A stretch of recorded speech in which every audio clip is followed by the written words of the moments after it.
go, the smoothie shop is owned by the same people. Let's pretend it's actually simple.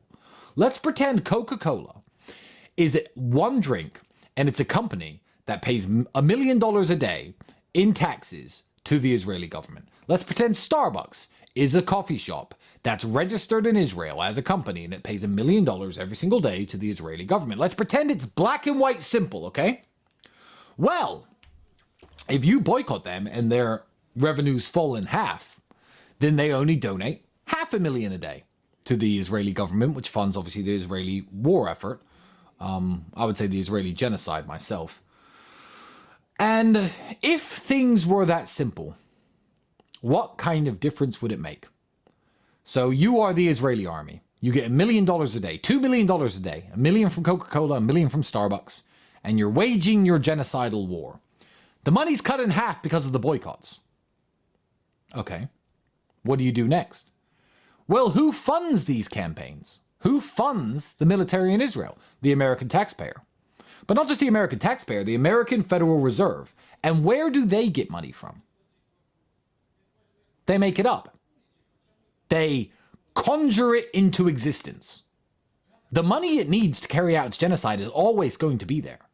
Because they just type the numbers into a screen and they become real. The money becomes real immediately if you understand how fractional reserve banking works in the Federal Reserve. If you get how it works, all the money they need is already there, in cyberspace, ready to be typed into existence, to pay for its bombs and its weapons and its napalm and its bullets and its soldiers. So boycotting Starbucks ain't going to do a goddamn thing.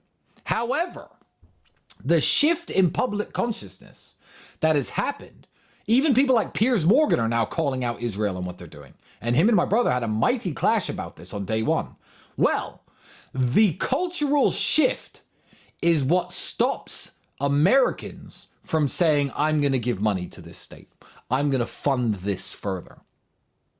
So buy your coffee, buy your burgers, buy your Coca-Cola, because that's not what's going to hurt them.